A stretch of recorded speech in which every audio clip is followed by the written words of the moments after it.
찬송가 260자입니다. 우리를 죄에서 구하시려 주 예수 십자가 지셨으니 기쁘게 부르세 할렐루야 나 구원 얻었네. 찬송하세 찬송하세 주님 나를 구하셨네. 찬송하세 찬송하세 주가 구원하셨네. 우리를 주께서 구했으니 이전에 행하던 악한 일과 추하고 더러운 모든 죄를 온전히 버렸네. 찬송하세 찬송하세 주님 나를 구하셨네. 찬송하세 찬송하세 주가 구원하셨네. 나 지금 죄에서 사함받아 거룩한 백성이 되었으니 이 육신 장막을 벗을 때도 겁날 것 없겠네. 찬송하세 찬송하세 주님 나를 구하셨네. 찬송하세 찬송하세 주가 구원하셨네. 우리가 이 세상 떠날 때에 예수의 손목을 굳게 잡고 영원히 즐거운 천국에서 주와 함께 살겠네. 찬송하세 찬송하세 주님 나를 구하셨네. 찬송하세 찬송하세 주가 구원하셨네.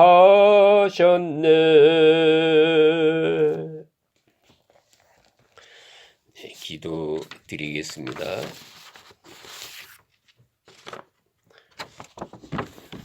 은혜로우신 아버지 하나님, 허물 많고 부족하고 나약하고 때로는 미련한 저희들입니다마는 꾸짖지 아니하시고 오늘도 인도하시며 여전히 이 새벽 주님 앞에 나와 찬송 부르게 하시고 기도하게 하시고 또 주 안에서 하루를 시작하게 하시오니 이 은혜를 진심으로 감사합나이다. 주께서 허락지 아니하시면 나올 사람이 없고 주께서 용납지 아니하시면 주 앞에 설 자가 없습니다. 주님이 사랑해 주시지 아니하시면 우리가 어찌 감히 주를 아버지라 부를 수 있겠습니까? 그러나 오늘도 주께서 한 사람 한 사람 부르시며 그 모든 허물을 묻지 아니하시고 오늘도 은혜로운 가운데 인도해 주심을 진심으로 감사합니다. 오늘도 밝은 마음으로 기도할 수 있으며 하나님의 보호자를 바라보며 기도할 수 있으며 우리 앞에 있는 운명과 영원한 생명의 세계를 확실하게 관조하면서 하나님 뜻 안에 영원을 지향하며 기도할 수 있게 해 주시옵기를 기도합나이다. 자비하신 주여, 오늘도 하나님 말씀이 바로 전해지게 하시고 이 말씀을 듣는 모든들에게 구원의 역사, 생명의 역사가 있게 하옵소서. 오늘 하루의 모든 삶을 주님께 의탁하옵고 예수님의 이름으로 간절히 감사하며 기도합나이다. 아멘. 오늘 주신 말씀은 골로새서 3장 5절에서 11절까지 봉독해 드립니다.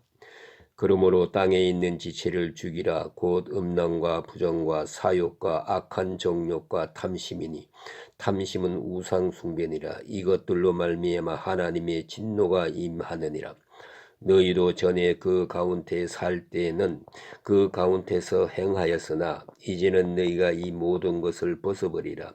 곧 분함과 노여움과 악의와 비방과 너희 입에 부끄러운 말이라. 너희가 서로 거짓말하지 말라. 옛사람과 그 행위를 벗어버리고 새 사람을 입었으니 이는 자기를 창조하신 이의 형상을 따라 지식에까지 새롭게 하심을 입은 자니라.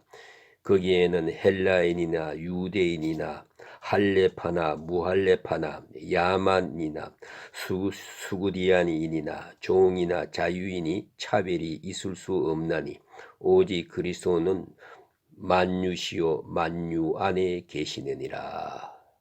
아멘.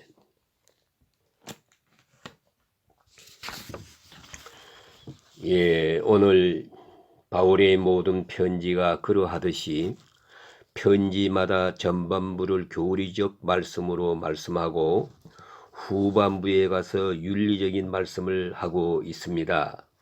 언제나 교리적인 것이 먼저요, 윤리적인 것이 그 뒤에 있는 것입니다. 그래서 이 순서를 분명히 알아야 합니다. 내가 무엇을 믿느냐 하는 것입니다. 그 바른 믿음을 세우게 되면 그 다음에 그 믿음을 가지고 어떻게 살아야 하겠는가 하는 문제를 생각하게 됩니다. 그래서 교리적인 문제와 윤리적인 문제, 무엇을 믿느냐 하는 신앙적 문제입니다. 어떻게 살아가야 하느냐 하는 윤리적인 문제가 곧 뒤따라오는 것입니다. 여기서 우리가 깊이 생각해야 될 것은 바른 신앙을 가지고 있을 때 그 바른 신앙에 따라서 바른 행위가 따라오기 마련입니다. 그런데 바른 신앙의 수준에 미치지 못했습니다. 그리하면 이제 그 행위가 온전할 수가 없습니다. 그러므로 우리는 바른 행위를 항상 지켜가도록 각성하고 항상 새롭게 결단하는 행위가 있어야 합니다. 여러분, 회개는 왕복거리가 있다는 것을 들어보셨습니까? 한번 내가 잘못하고 나면은 다시 원점으로 돌아가야 돼요. 그러니까 생각해 보세요. 원점에서 잘못한 길을 멀리 갔으면 돌아오는 길도 멀지요. 그럴 수밖에. 이래서 죄를 많이 안 짓고 그래도 보통되게 살던 사람은 예수 믿어도 쉬워요. 그러게 큰 어려움은 없습니다. 가령 담배 본래 안 피웠으니까 교회에서 담배 안 피운다, 그 괜찮아요. 술 먹지 말라, 그러면 나는 본래 안 먹었으니까 쉽잖아요. 그런데 담배인이 베꼈다, 또 알코올 중독까지 갔다 왔거든. 이래 놓으면 이기 원점으로 돌아가기가 어려워요. 거룩한 생활을 하는 데 있어서 계속해서 이건 한평생 싸워야 되는 거예요. 그걸 아셔야 돼요. 이게 허물이라고 합니다. 죄와 허물은 신학적으로 둘로 나누는데요. 죄와 허물이 뭐냐? 이건 신학적으로 엄격히 구별합니다. 단어는 비슷합니다만은 왜 그러느냐? 죄는 사함 받아요. 예수 믿으면. 지금 죽으면 천당 가요. 틀림없이. 그건 문제가 없는데 허물이라고 하는 이 약점이, 이 타성이 남아 있어요.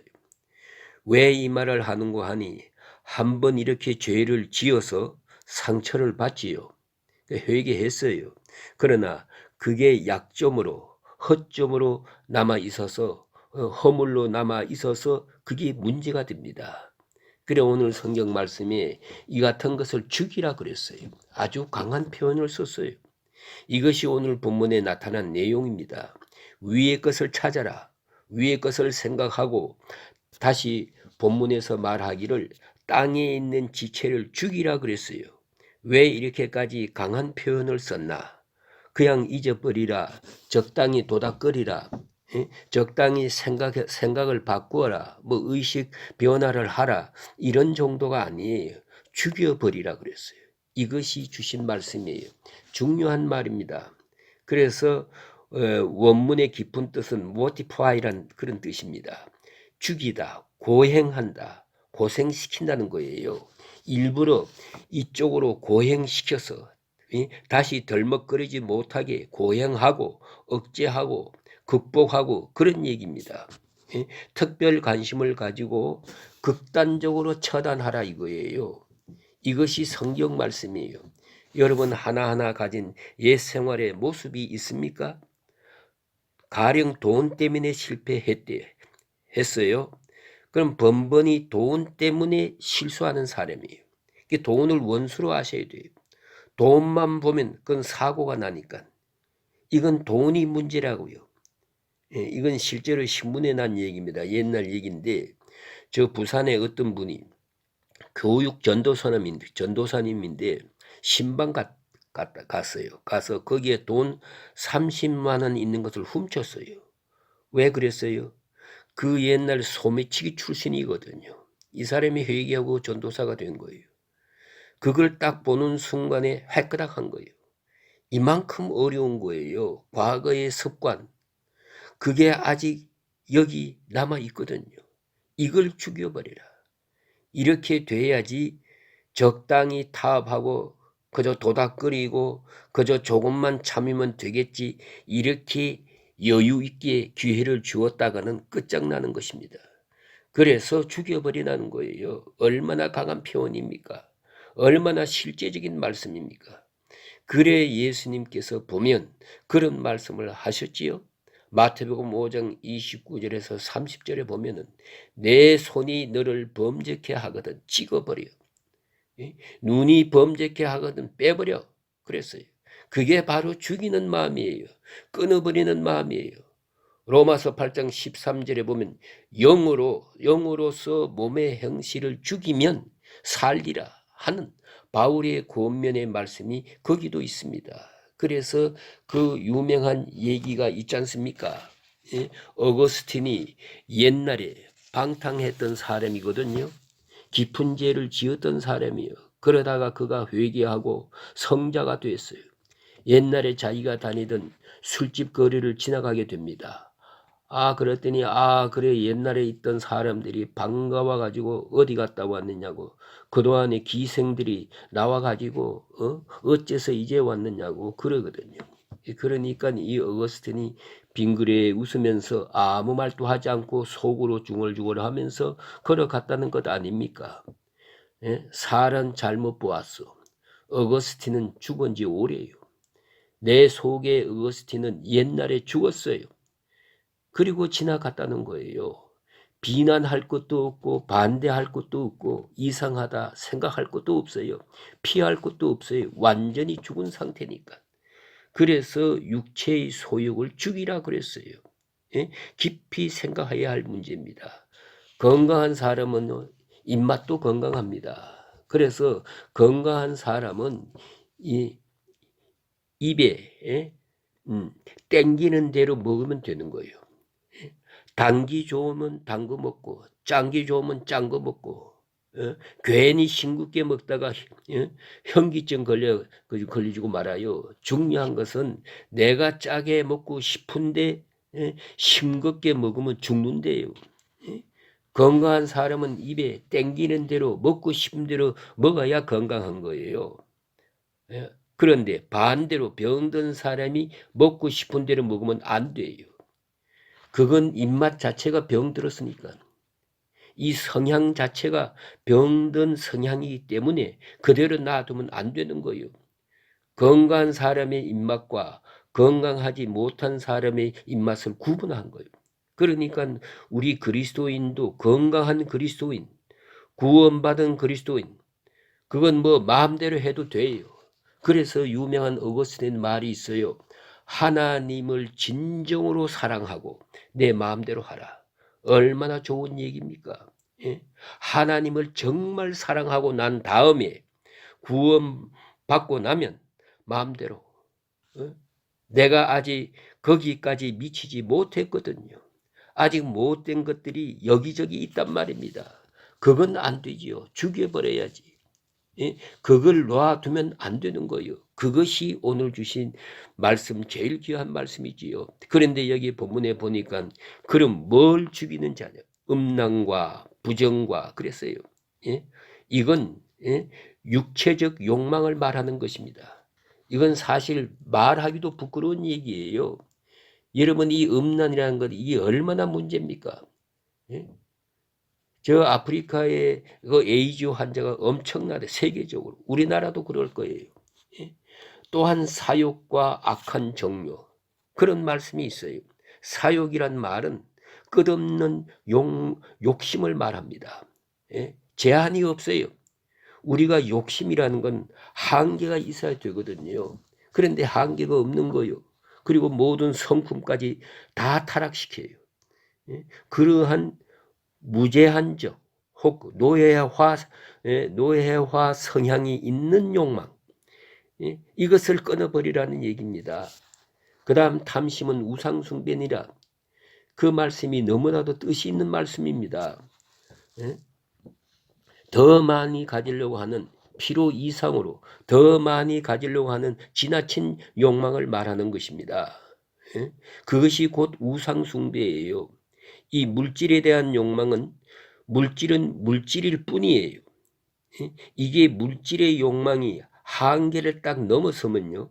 이게 내 인격을 지배하고 이게 내 하나님이 됩니다. 그래서 물질을 하나님으로 섬기는 사람이 얼마나 많습니까? 뭐 물질이면 다 되는 줄 알아요. 안 그래요. 역시 돈은 돈일 뿐입니다. 우리가 가지고 있는 귀중한 것 중에 참 천한 것이 맨 밑에 있는 것이 돈입니다. 이걸 꼭대기다 올려놓고 사는 사람이 있거든요. 생각해 보세요. 건강, 뭐 명예, 믿음, 인격, 양심, 지식 어디다 비교하겠어요? 건강하고 돈하고 비교하겠어요? 지식하고 돈하고 비교하겠어요?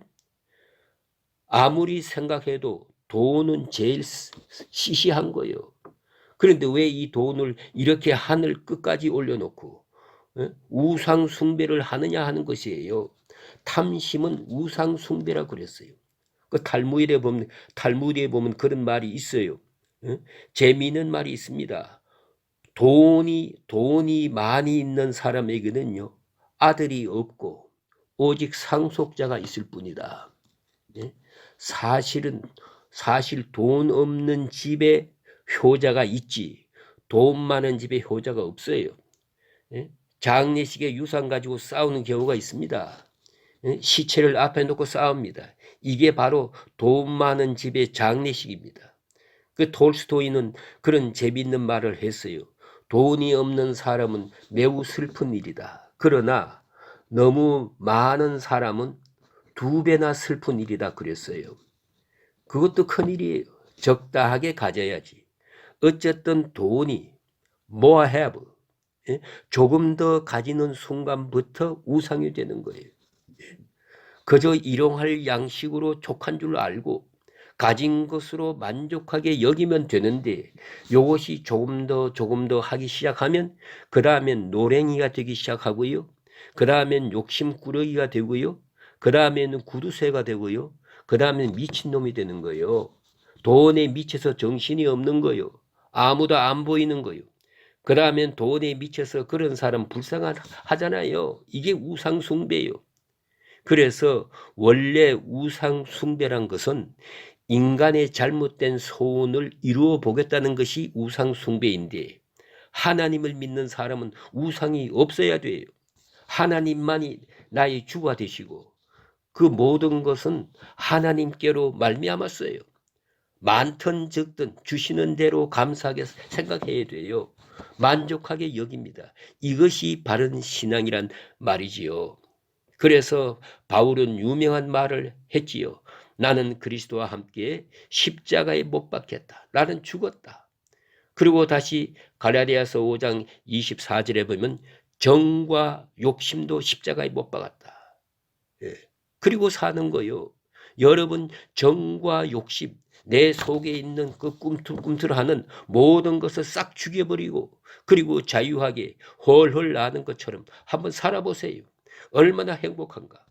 우리가 깊이 생각해야 합니다. 그래 성경 말씀에는 다시 다른 표현을 했어요. 하나는 죽이라 하고 두 번째는 벗어버리라 그랬어요.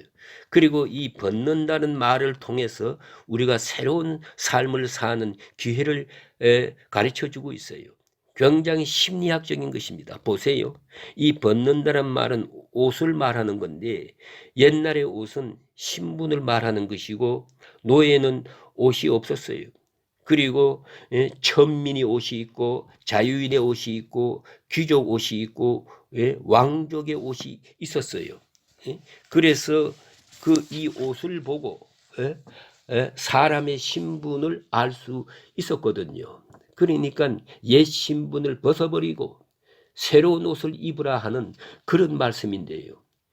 그 벗어버리는 방법에 대해서 아주 지극히 심리학적으로 접근하면서 설명하는 것이 있습니다. 부흥과 악의를 벗어버리고 부흥과 악의 이게 문제거든요. 그 마음 속에서 분한 마음이 생길 때, 그 분한 마음이 솟아오를 때 이걸 놓치면 안 돼요. 이걸 놔둬버리면 엄청난 함정으로 빠져들어갑니다. 그런 거로 분한 마음을 다스릴 수 있어야 되고 이건 진노를 말하는 거예요. 분한 마음, 그건 오래오래 품고 있던 원한을 말하는 거지요. 그 원한이 그대로 있으면은 죄악으로 빠지기 쉬워요. 원한과 진노, 그것을 벗어버려야 돼요. 이게 중요하고요. 또 하나는 여기 악의라는 말은 조금 생각할 필요가 있어요. 이것은 일시적으로 급한 충동적 악의를 말하는 것입니다. 발작적인 거예요. 그 어느 장로님이신데 오랫동안 당뇨병으로 고생했어요. 이 환자는 몸만 환자가 아니거든요. 마음도 환자가 되지요. 그 장기병에 정말 경건하게 생각하기 어렵거든요. 아침에 일어나면 혼자 못 일어나요. 힘이 없어서 누가 일으켜 주어야 되거든요. 그런데 이 두 뇌가 사는데 사모님이 교회 생활 열심히 했어요. 권사님이신데 새벽기도 나왔다가 이제 집에 들어섰는데 이 장로님이 일어나서 화장실에 가야 되겠는데 일으켜 줄 사람이 없어요. 여보 해도 없는 거요. 그런데 그날따라서 이 권사님이 교회에 나왔다가 뭐 어찌다가 신방 갔다가 좀 늦어왔어요. 그러니까 이 장로님이 화가 난 거요. 그때 얼마나 화가 났던지 그것도 좀 문제는 문제지요. 아이고 여보 미안해요. 뭐 그랬으면 좋은데 어쨌든 화가 났는데 이 권사님이 가방을 뺏어가지고 성경책을 찢어버렸어요. 아 이게 도저히 있을 수 있는 일입니까? 이렇게 하고 나서 그냥 두 내부가 울었어요. 그 다음에 이 장로님이 너무너무 미안해가지고 더 좋은 가방에다 더 좋은 성경책을 사서 주었어요. 하지만 이게 풀립니까?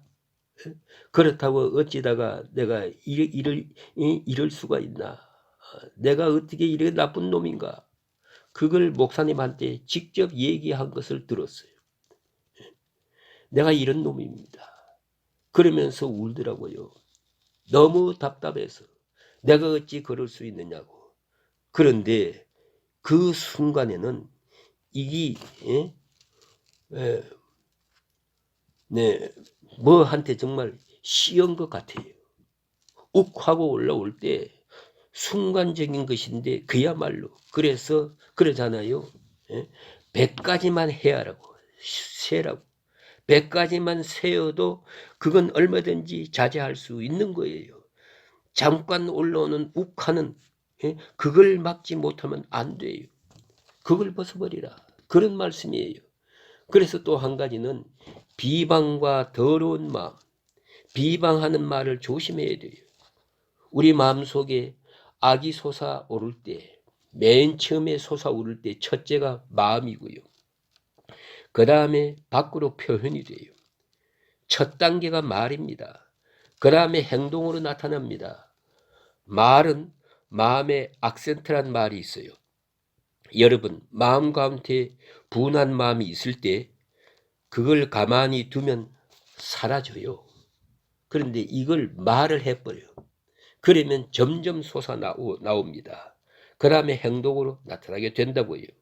그러니까 어디서부터 막아야 되겠어요? 예, 입을 다물어야 돼. 말을 하지 말고 비방하지 말라. 예? 더러운 말을 입 밖으로 내지 마라. 예? 더러운 말을 하다 보면 마음이 더러워지고 마침내는 행동으로 치닫게 돼요. 그렇기 때문에 행동, 마음, 생각, 말, 그 이전으로 돌아가서 거기서 벗어버리라. 그런 말씀이에요. 다시 말하면 마음과 입술을 다스려라. 그래야 마음을 다스릴 수 있겠다. 그런 말씀이에요. 그리고 오늘 성경 말씀은 적극적으로는 새 사람을 입으라 그랬어요. 새 사람을 입으라. 새로운 신분을 생각하라는 것입니다.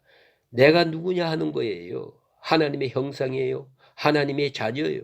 하나님의 새로운 피조물이요. 그러한 정체의식을 다시 확인하는 거예요. 예? 본래도 하나님의 형상일 뿐 아니라 앞으로 우리가 주님 앞에 가야 돼요. 주님 앞에 가서 주님의 자녀로 영접을 받아야 돼요. 그걸 생각하고 나를 보라는 것이죠.